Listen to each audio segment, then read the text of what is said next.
rough start to my morning. I was taking a bath, and luckily I found out my toaster was waterproof, so here I am. We'll see how this show goes. I'll send a letter to Proctor and Silex later and be like, all right, good job, guys. Like Alex, I'm also from Boston. Is anybody else here from Boston? Anybody besides Alex? Nobody? Usually I'll be doing a show and I'll ask if somebody's from Boston and I'll get a hand up and I'll go, really? What part of Boston? They're like, Lowell. And I have to literally say, please go fuck yourself. That is not Boston. I grew up in the actual city of Boston. I don't know how well you guys know geography, but I grew up in the 80s in Boston as a chubby white kid to a single mom.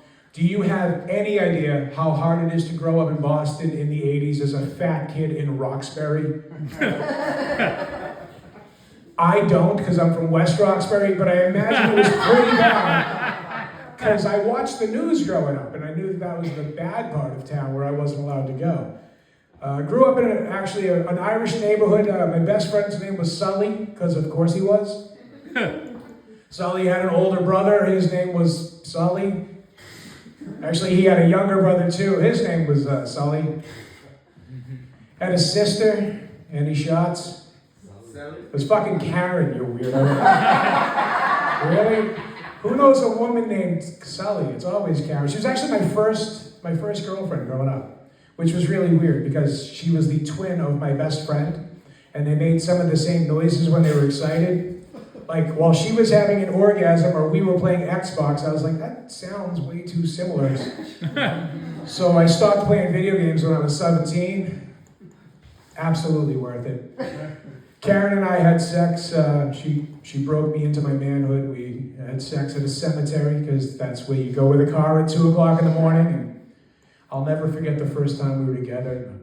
She's in the car and she's really getting into it. You know, they're a little older than me, and I have to say they, twins. So she's a little older than me. He wasn't there when I said that. I heard myself say that. I wanted to back up. It was already there.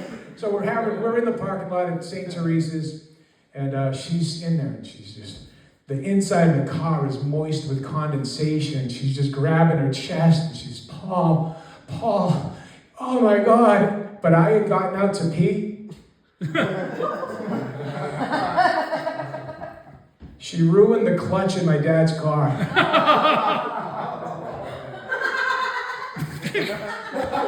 That's actually what it sounded like when we left.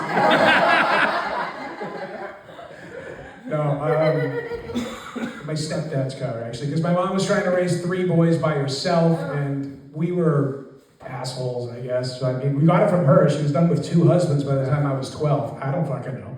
But it was me and my 2 brothers. We were latchkey kids. Now, do you youngins know what a latchkey kid is? I was a latchkey kid. You were a latchkey kid too? Did you have rules? No, my mom traveled a lot. All right, but you had rules in the house. Like, I had rules: don't open the door, never use the fucking stove. Okay. We had to cook for ourselves, take care of stuff. I had to make sure the little ones are in bed. So we had simple rules, but we had more important rules for going outside the house. If we chose to.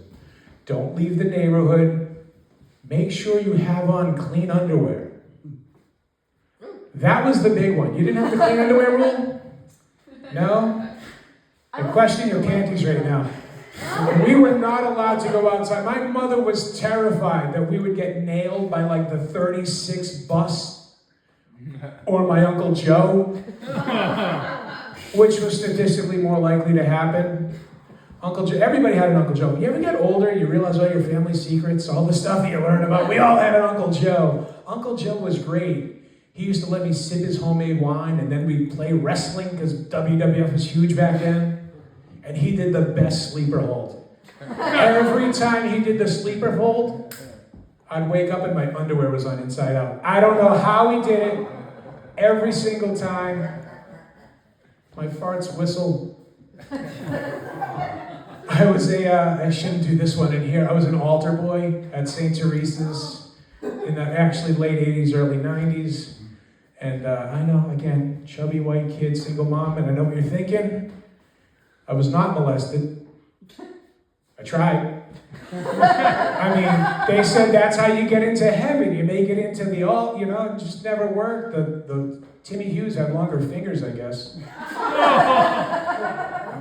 don't know. I don't know. He never touched me like that. So I am single now. I was married for 12 years. Thank you. Yep, 12 years. No, don't do it now. You lost it. It's over.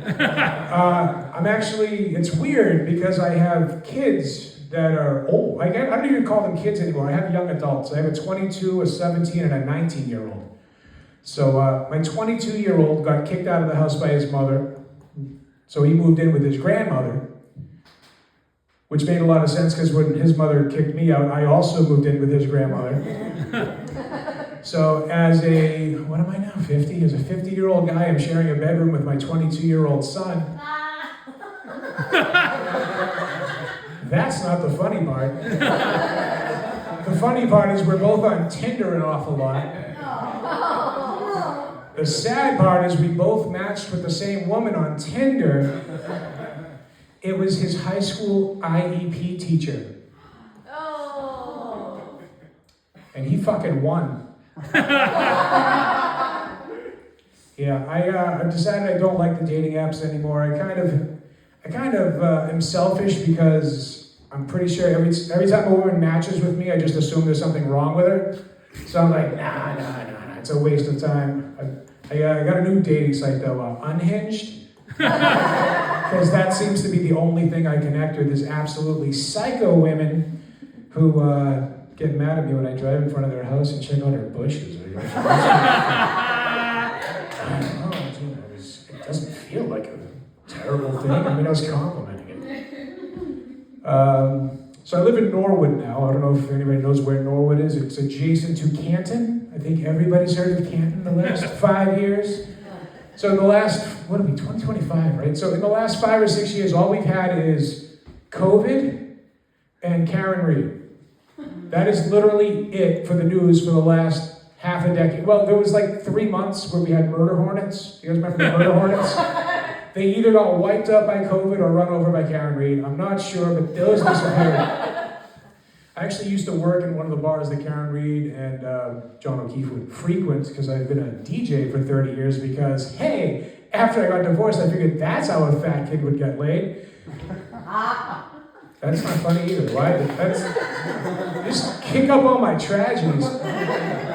So, I think at the end of the day, this is therapy. My HMO sucks. I do this.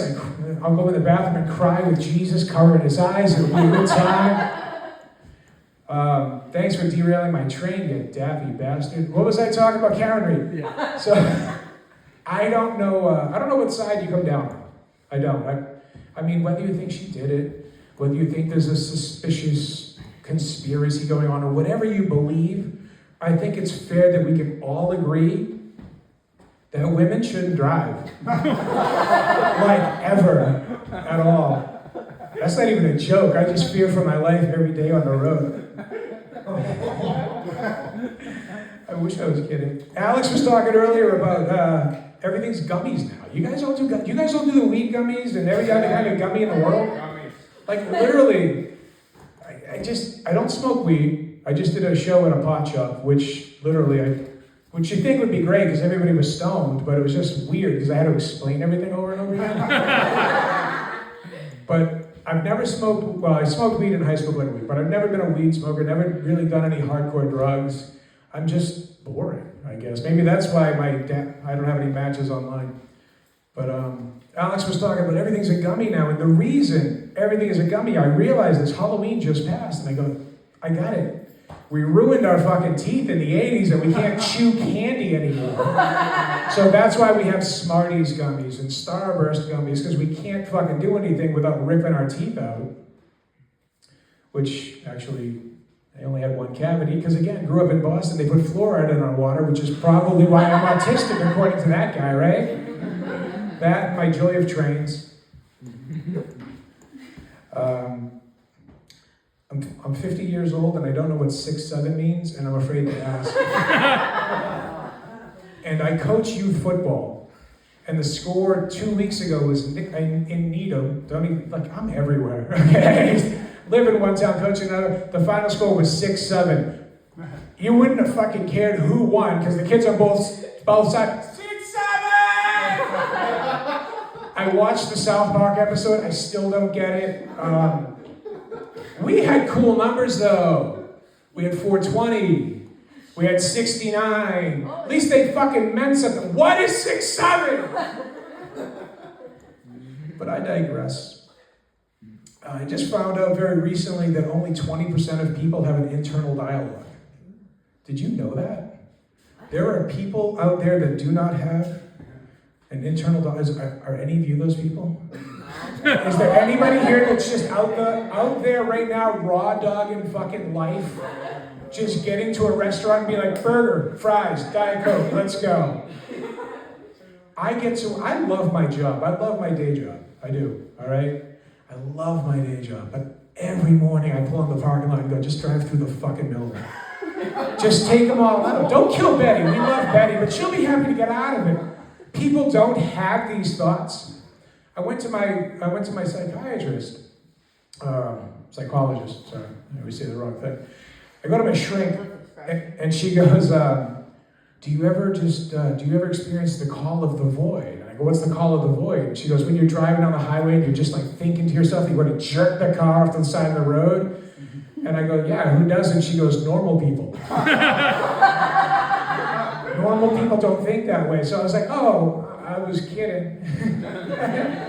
Because again, 50 years old, trying to date again and trying to get a doctor to write a prescription for that little blue pill, you can't have those kinds of thoughts. I don't understand why, because I'm usually in a better mood with an erection. From what I remember, because they won't give me the fucking pill. I asked Sully to call Karen, but she got married. Bitch. Leave you guys with a couple of last thoughts right now. We're all kind of happy with how the Patriots are playing these days, right? We're all big Pats fans again. Yeah. Remember this team sucked 2 years ago? I was still a fan. I was watching the games. I love the games, and they're back on top. You know why they're back on top? It's not just because they got Vrabel. Okay, they got a lot of guys from the old regime back. Vrabel. They got Troy Brown coaching for them. They brought back the offensive coordinator, Josh McDaniels, and they're finally fucking cheating again. It's working! If it works, you do it. I need a duck boat parade. All right, folks. My name's Paul Cord. I hope you guys have a great time.